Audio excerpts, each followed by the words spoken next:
నమస్తే. ఈరోజు BCY party ఆధ్వర్యంలో అయితే వాళ్ళ పార్టీకి సంబంధించిన అధ్యక్షుడు బోడే రామచందర్ యాదవ్ గారు అయితే ఆమరణ నిరాహార దీక్ష అయితే పెట్టడం జరిగింది. సో ఈ దీక్షకి ప్రధాన కారణం అయితే బీసీలకు సంబంధించిన 5 డిమాండ్ల పేరిట ఏదైతే ఇక్కడున్న టీడీపీ ప్రభుత్వం ఇచ్చిన హామీలు ఏవైతే ఉన్నాయో బీసీలకి చట్టబద్ధత కల్పించడం కావచ్చు, వాళ్ళకి సంబంధించిన కార్పొరేషన్ నిధులు కావచ్చు, ఇవన్నీ విడుదల చేయాలి. దాంతోపాటు ఇంకో 3 డిమాండ్లు యాడ్ చేస్తూ ఈ దీక్ష అయితే నిర్వహిస్తూ ఉన్నారు. సో మరి దాదాపుగా ఈ దీక్ష 3 నుండి 5 రోజుల వరకు ఉండబోతుంది. సో దీనికి సంబంధించి పెద్ద మొత్తాన కూడా కార్యకర్తల తరలి రావడం జరిగింది. సో దీనికి సంబంధించి మనతో పాటు మాట్లాడడానికి బీసీవై పార్టీకి సంబంధించిన లీడర్ వడ్డేపల్లి రామకృష్ణ గారు అయితే మనతో పాటు ఉన్నారు. సార్ నమస్తే సార్.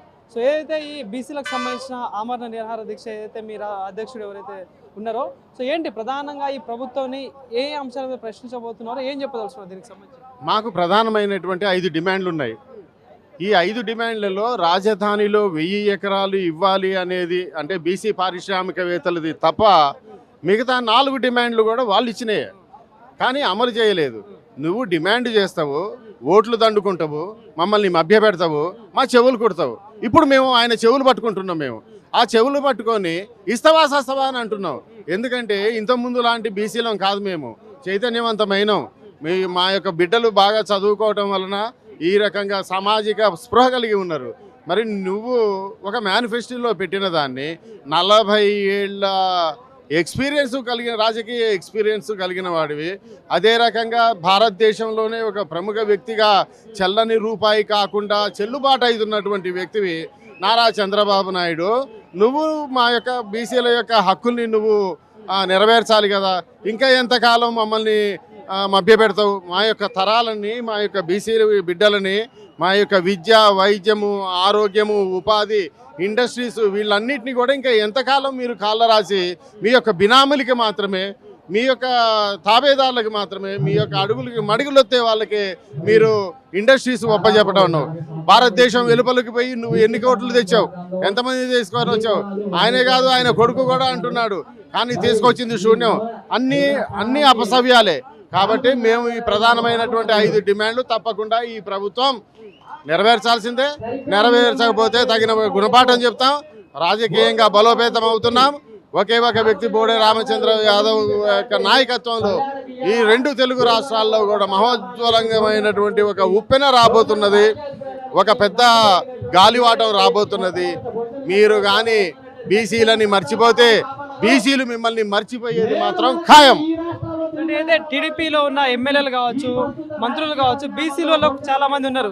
సో బీసీలు మరి దీనికి సంబంధించి ఎందుకు ప్రస్తావన తెస్తలేరు కావచ్చు? బీసీల ఓట్ల కోసమేమో బీసీలు వాడుకున్నారు. ఇప్పుడు ఓట్లు అయిపోయిన తర్వాత బీసీలు ఎందుకు పట్టించుకోవట్లేదు? ఎమ్మెల్యే కానీ ఎంపీ కానీ గెలిపించారు అనంటే అతను సంపూర్ణమైనటువంటి అతని యొక్క ప్లానింగ్ మొత్తం కూడా బీసీల సంక్షేమం కోసం ఉండాలి. కానీ వీళ్ళు ఎదిగినటువంటి లేదా ఎన్నికైనటువంటి బీసీ ఎమ్మెల్యేలు కానీ ఎంపీలు కానీ వాళ్ళ యొక్క ప్రభావంలో ఉండి, వాళ్ళ యొక్క మేనేజ్మెంట్ ఉండి, అంటే ఆర్థికంగా ఎదిగిన వాడు రేపు పొద్దున నాకు టికెట్ ఇస్తే బీఫామ్ ఇస్తాడో ఇయ్యడో, డబ్బులు పంచడో అని అతనికే సపోర్ట్ చేస్తున్నారు. ఇదే పద్ధతి తెలంగాణలో కూడా ఉన్నది. కేసీఆర్ పద్ధతి కూడా ఇదే, రేవంత్ రెడ్డి పద్ధతి కూడా ఇదే. అంటే బీసీలు ఒక రకంగా చెప్పాలంటే స్లేవ్స్ అంటే బానిసలు. అధికారంలో ఉన్నటువంటి అగ్రకులాల ఎమ్మెల్యేలు ఎంపీలకి బానిసలు ఈ యొక్క బీసీ ఎమ్మెల్యేలు. కాబట్టి వాళ్ళతోటి ఏం కాదు. నవతరం రావాలి, నవశక్తి రావాలి. ఈ మొత్తం కూడా ఒక సునామీ లాగా ఈ యొక్క అగ్రకుల నాయకత్వం మొత్తం కూడా పోవాలని కోరుకుంటున్నాం. ఏదైతే ఇప్పుడు బీసీలకు సంబంధించి రామచందర్ యాదవ్ గారు చేస్తున్న పోరాటం ఏదైతే ఉందో, ఈ నేపథ్యంలోనే బీసీలందరూ కూడా ఏకమై పోరాడే సమయం ఆసనమైందంటారా? తెలంగాణలో ఉద్యమం గడ్డ అది. ఆంధ్రాలో కూడా ఇప్పుడిప్పుడే వీళ్ళు కూడా చేస్తున్నారు ఉద్యమాలు. అంటే ఫ్రెంచ్ వాడి మీద, డచ్ వాడి మీద బ్రిటన్ వాడు పరిపాలించగా ఇచ్చిన, కానీ మాకు రాజు మాత్రం ఒకడే, నిజాం నవాబు. కాబట్టి ఇక్కడికి అక్కడ వాతావరణంలో చాలా మార్పు ఉంటుంది. వాతావరణం ఇక్కడ ఉన్న ఇది టెంపరేచర్కి అక్కడ ఉన్న టెంపరేచర్ అనే విధానానికి చాలా తేడా ఉంటుంది.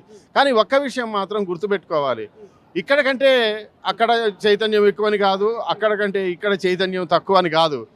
ఈ బీసీ బిడ్డలు చదువుకోవటం వల్ల తెలివి కలిగి సమాజం ఏ రకంగా పోతుంది, ప్రపంచం నడవడికి మొత్తం తెలుసుకొని ప్రపంచం ఏ రకంగా పోతుంది. ఎస్సీలు ఎస్టీలు వాళ్ళ యొక్క హక్కుల కోసం నినదిస్తున్నారు, బీసీలు కూడా హక్కుల కోసం నినదిస్తున్నారు. ఇది తప్పనిసరిగా మార్పు రావాల్సినటువంటి సమయం. మేమెంతో మాకంతా, మాకు అది ప్రధానమైనటువంటి డిమాండ్. మేమెంతో మాకంతా అని ఎందుకంటున్నాం? ఇందాక మీరు అన్నారు కదా, అగ్రరాజ్యాల చేతిలో ఉన్నటువంటి బీసీలు అగ్రరాజ్యాల మాటలకే వినాల్సి వస్తుంది. కాబట్టి అధికారం లేని తోలు బొమ్మలు. ఇవాళ చిన్న ఉదాహరణ చెప్తా మీకు. మహేష్ గౌడ్ ఉన్నాడు. ఎవరైనా మహేష్ గౌడ్ ఎవరు? PCC president. ఈ మహేష్ గౌడ్ రాజ్యంలో భాగమే కదా. రాజ్యంలో భాగమయ్యి మనకి 42% ఇస్తానన్నాడు కదా. 42% ఇచ్చినట్లు ఆయన కూడా ఒక పిసిసి మెంబర్ కదా. అదే రకంగా ఇంకొక ఆయన ఉన్నాడు కదా, బీసీ మంత్రి. ఎవరు? పొన్నం ప్రభాకర్ ఉన్నాడు కదా. సిగ్గుందా? వీళ్ళే కదా ఆ దేవుడి మీద, ఈ దేవుడి మీద, పుట్టల మీద, చెట్ల మీద, అరే మీకేం బాధ లేదురా భయ్, మీ హక్కులు మొత్తం వచ్చేసినాయిరా, కామారెడ్డి డిక్లరేషన్కి మేము మొత్తం కూడా 100% మేము మద్దతు ఇస్తున్నాం అని మభ్యపెట్టిరు కదా. గెలిచిండ్రు కదా. గెలిచిన తర్వాత ఏం చేసిండ్రు? ఇది నా కోర్టులో లేదు, ఢిల్లీ కోర్టులో ఉన్నది, ఈయన ఆడగొట్టిండు. 9 ఎందుకు ఇచ్చిండే? పిచ్చోళ్ళని చేయడానికే కదా. జీవో నెంబర్ 9 కానీ 14 దేనికి ఇచ్చినట్టు? అది దేనికి ఇచ్చిండ్రు అని అంటే ఇంకా కూడా మోసం చేయడానికి. బీసీలకి బీసీలే శత్రువు. అగ్రవర్ణాల మోచేతి నీళ్లు తాగుకుంటా ఉన్నటువంటి ఎమ్మెల్యేలు, మంత్రులు నిజమైనటువంటి బీసీలకి శత్రువులు. అతను పొన్నం ప్రభాకర్ కానీ, లేకపోతే ఈయన గౌడ్ కానీ, ఏది పిసి మహేష్ కుమార్ గౌడ్ కానీ, వీళ్ళు మేము శత్రువులుగానే భావిస్తున్నాం. ఈయనని ఏ రకంగా అయితే రేవంత్ రెడ్డిని ఇక్కడ చంద్రబాబు నాయుడిని ఏ రకంగా అయితే మేము చూస్తున్నామో అదే రకంగా ఆ యొక్క బీసీ నాయకుల్ని కూడా మేము అట్లాగే చూస్తాం. ఇంకొక చాలా పొరపాటు చేస్తున్నారు. మిమ్మల్ని అందరినీ ఒకటి హెచ్చరిస్తున్నా. కొంతమంది బ్రోకర్లు, కాంగ్రెస్ బ్రోకర్లు, టీఆర్ఎస్ బ్రోకర్లు, టీడీపీ బ్రోకర్లు నా బీసీ నాయకుల్ని మభ్యపెట్టి వాళ్ళని ప్రలోభపరిచి ఇంకా కూడా సిగ్గు ఎగ్గు లజ్జ లేకుండా వీళ్ళందరూ కూడా మా యొక్క నాయకుల్ని ప్రలోభానికి గురి చేస్తున్నారు. వాళ్ళకే కాదు, ఈ బీసీ నాయకులకు కూడా హెచ్చరిస్తున్నా.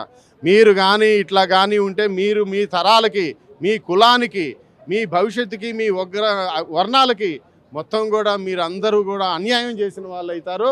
వీళ్ళ యొక్క పరుగు పందెంలో ఈ యొక్క అగ్రనాయకులు ఏ రకంగా బీసీలు వెంటబడితే ఉరుక్కుంటా పోతారో అందులో మీరు కూడా భాగస్వామ్యం ఉంటున్నారని హెచ్చరిస్తున్నారు. అయితే ఈ 5 డిమాండ్లు కనుక ప్రభుత్వం దిగొచ్చి నెరవేర్చకపోతే ఏంటి అంటే ఎట్లాంటి కార్యాచరణ ఉండబోతుంది రాబోయే రోజుల్లో? చూడండి, ఈ 5 డిమాండ్లు అనేది ఒక వ్యూహాత్మకంగా పెట్టింది మేము. ఈ 5 డిమాండ్లు వ్యూహాత్మకంగా ఎందుకు పెట్టినాము అంటే ప్రజల్ని సన్నద్ధం చేయాలి అని అంటే నాయకుడు అనేవాడు కొన్ని ప్రాతిపదికలు కొన్ని సూచనలు చేయాలి. అప్పుడు నాయకుడు కూడా వీళ్ళు నెరవేర్చినప్పుడు ఆ 5 డిమాండ్లు మనం ఇంత కొట్లాడినా, మనం ఇంత గోస చెందినా మాకు ఈ యొక్క డిమాండ్లు మాకు చేయలేదు. దానికి కారణం ఏంటి అని అంటే ఇంకా ఎడ్యుకేట్ అవుతారు. ఒకవేళ డిమాండ్లు చేర్చారు అంటే ఆ డిమాండ్లతోటి సరిపోదు. నువ్వు 70,000 ఎకరాలు తీసుకునే దాంట్లో 1000 ఎకరాలు మాకేమవుతుంది? మంగళ షాపులు మొత్తం ఒక వర్గం వాళ్ళు మంగళ షాపులు పెట్టుకోవడానికి సరిపోదు. ఇంకొక గౌడ అన్నలను మొత్తం వాళ్ళ ఇండస్ట్రీస్ పెట్టుకోవడానికి సరిపోదు. ఎంఎస్ఎంఈలు యొక్క యువ పారిశ్రామికవేత్తలు మీలాంటి మీడియా వాళ్ళు అదే రకంగా బీసీ పారిశ్రామికవేత్తలకి ఆ యొక్క 1000 ఎకరాలు సరిపోతుందా? సంక్షేమ భవనాలకు సరిపోతుందా? కానీ మీ చిత్తశుద్ధి ఏంటి? అది మాకు కావాలి. అక్కడ మీరు ఇచ్చినటువంటి హామీలు ఇవి, మేము అడిగినటువంటి హామీలు కాదు. మీరు దేనికి కుట్రతోటి చేసినటువంటి మా యొక్క ఓటు బ్యాంకుని చేసుకోవాలన్నటువంటి కుట్ర విధానంతో నువ్వు చేసినటువంటి హామీలు, ఆ కుట్రలకి మా వాళ్ళు బలైపోయారు. అందుకని మీరు రాజ్యాధికారం ఎక్కారు. కాబట్టి మిమ్మల్ని నిలువున అడుగున చీల్చి చెండాడతాం. స్పైసు మేము మా యొక్క అధికారాన్ని మేము చేసుకుంటాం. మంచితనంగా మేమెంతో మా వాటా మాకు ఇచ్చేటందుకు ప్రయత్నం చేయండి. చంద్రబాబు బుద్ధి ఉందా ఏమన్నా? నీ 40 ఏళ్ల జీవితంలో బీసీలకు ఏం చేసావు? బీసీ ముఖ్యమంత్రి అనే పేరే కానీ బీసీ ఇండస్ట్రీస్ పెంచగలిగావా? బీసీ తలసరి ఆదాయం పెంచగలిగావా? బీసీల యొక్క ఆరోగ్యం, విద్యా, వైద్యాన్ని ఏమన్నా పెంచగలిగావా? ఎందుకు హంబక మాటలు, పనికిరాని మాటలు, వేస్ట్ మాటలు మాట్లాడితే ఇంకా కూడా నిన్ను పొందబెట్టడం ఖాయం. Thank you.